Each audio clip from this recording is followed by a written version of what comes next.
A lot of you guys have requested me to review Dermalogica, and I don't know what my thoughts are. Oh man, I suck. I suck at a Scottish accent. Or, is that Scottish? Yeah, I think that's Scottish? I don't know.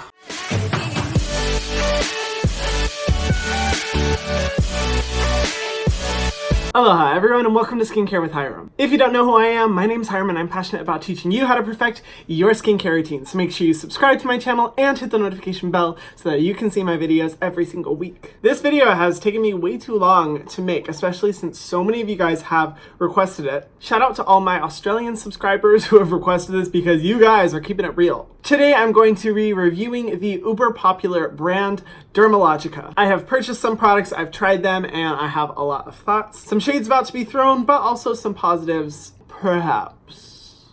And like every brand that you guys request me to review, I have a lot of thoughts about this. I feel like I'm turning into such a negative Nancy on YouTube. And I know you guys are noticing it, and it's bugging me like crazy because I want my channel to be only positivity, which is why I try to make these videos as fun as possible. But for real guys, like all the brands you request me to review are brands that I don't like, or I'm just not the biggest fan of. So for all you people out there commenting that I'm constantly negative in my videos, bitch, stop requesting brands that I don't like, okay?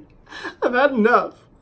All teasing aside, I'm so grateful to you guys for reaching out to me and asking me to review certain brands. In the future, I'm really going to try to do brand reviews on brands that maybe people don't request, but brands that I personally love. So let's get into it. So first, I'm going to talk about the products that I have tried and my experiences with them, and then I'm going to talk about my views of the brand overall, what I think of the other products and the formulation, and just the company perspective. All right, so backstory into the brand, which I didn't realize, Dermalogica is a pretty old brand. They were started in 1986, and what I didn't realize is that the way they were started was as an educational system brought from the UK to the United States to help estheticians in the US become more respected, more educated, and be better paid for what they did, which I think is incredible. Shout out to Dermalogica for doing that at the beginning. And from that, it became a brand. And from the beginning of the brand, they chose to formulate without a lot of irritants, including denatured alcohol, an ingredient I absolutely hate, artificial fragrance, and other ingredients like that, which I have to say at that time is pretty revolutionary. In addition to that, this brand is cruelty-free, vegan, uses box containers that are sourced from sustainably managed forests, and by 2020, 90% of the plastic that they use will be recyclable, which is pretty awesome. I definitely love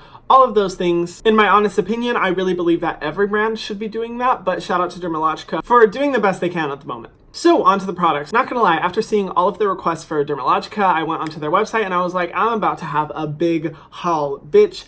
Money. And then I looked at the prices and I was like, oh my god. Yeah, not gonna happen. And then I looked at the ingredients for the majority of the products and I was like, not gonna happen either. So I decided to get this power cleansing duo, which includes the daily microfoliant and the cleansing oil. It retails for $19 and includes the primary product that I was interested in reviewing, the microfoliant. This product claims to be a daily gentle physical exfoliant using rice enzymes to take away all the dead cells on the surface of the skin. If you guys know me, you know that I am absolutely obsessed with exfoliation. It is one of the key aspects of my skincare routine and has made a huge difference within my skin. Now, if you've watched my Kylie skin video, you know that I am typically not a fan of physical exfoliants. However, rice exfoliants tend to be a lot gentler and a lot smaller in size and break down easily with water, which is why if I'm going to physically exfoliate, I always do so with a very, very gentle exfoliant. Now for the ingredients, like I said before, it has the rice exfoliants, which are gentle but very effective, and also has a high concentration of colloidal oatmeal, is great for anyone who experiences extreme dryness or eczema, and it can also be just a really beneficial hydrating ingredient to help balance the skin after the stripping effect of exfoliation. It's also formulated with salicylic acid, and be it that it is at a low percentage, I wouldn't necessarily say like this is an amazing aspect to the product because salicylic acid does have to stay on your skin for a little while in order for it to be effective, and the fact that it's in kind of like a foamy exfoliant that you only leave on your face for like a minute tops and then wash off, I'm not exactly sure how powerful the salicylic acid is going to be on your skin. And it also has ginkgo biloba extract, which is an extract that I'm not super familiar with, but after reading a little bit on Paula's Choice, she is a huge fan of the ingredient and says that it's very soothing and a powerful antioxidant, and it's not something that I come across a lot in skincare, so I was impressed to see that. As for the bad aspects of the ingredient list, it does include grapefruit extract, which is an essential oil, highly irritating to the face, specifically because it is a citrus extract, and limonene, which is another fragrance ingredients. However,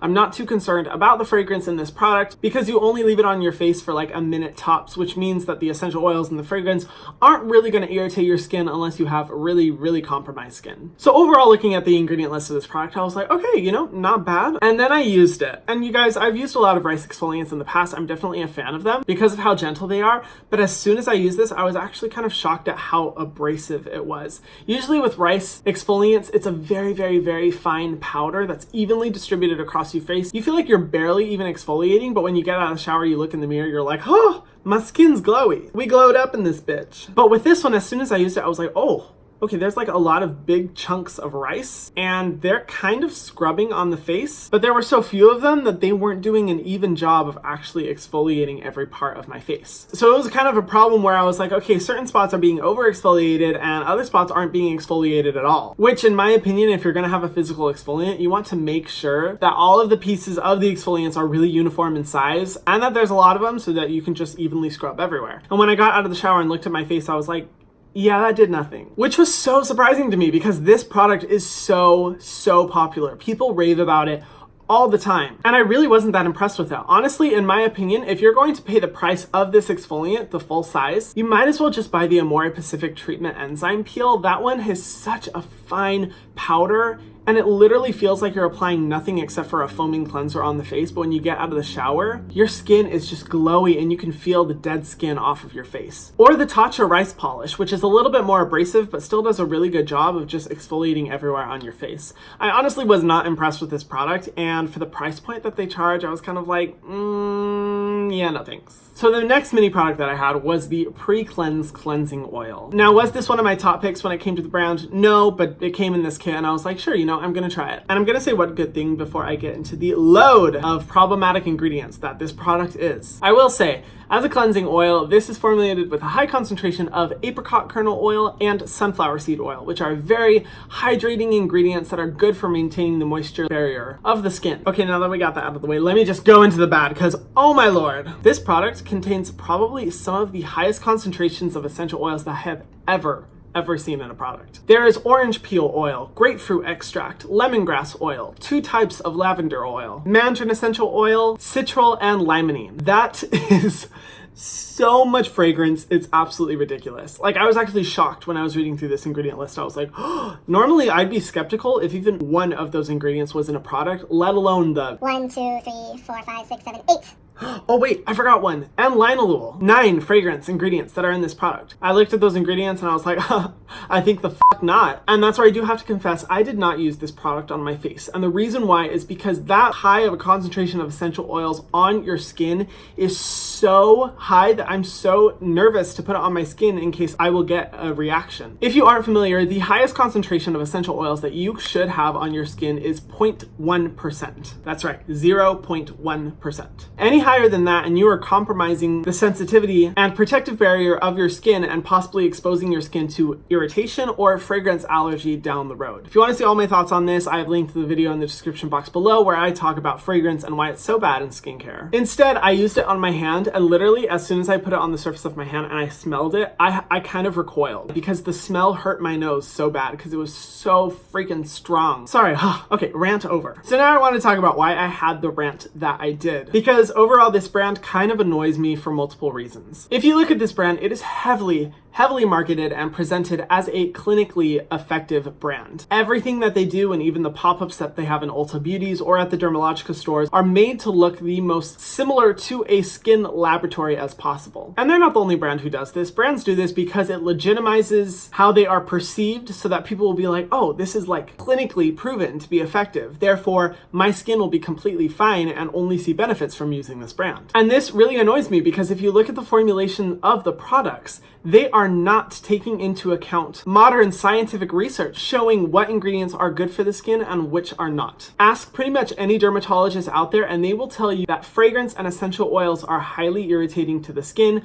pose no benefits except to possibly irritate and inflame your skin, and also lead to long-term fragrance allergy, which is a rising problem where basically your skin can react just from walking in a room where there's a fragrance or just from spraying cologne on yourself. Fragrance is a really big problem in skincare, and modern research has shown shown that. And I was surprised to see this with the brand because, not gonna lie, I am used to seeing essential oils and products, especially in brands that claim to be natural. But when it came to Dermalogica, I was so surprised because for a clinically focused brand, they are formulating with some really, really bad ingredients. And this is an issue that I've seen so many times in the industry, particularly with older brands. If I had discovered this brand back in the 80s, well, you know, I wasn't alive in the 80s, but if I was alive in the 80s and I discovered this brand, I would have been all over it because I'm sure at the time it was the most revolutionary and science forward thinking brand available because they were formulating without a lot of ingredients that even to this day brands still formulate with, like artificial fragrance and drying alcohols. But bitch, it's 2019, level up. And if you really are a clinically focused brand, you should be making sure that you are constantly aligning yourself with the most up-to-date and modern science available out there. They think that because of their popularity and because they choose to formulate without those specific ingredients, that they are very forward-thinking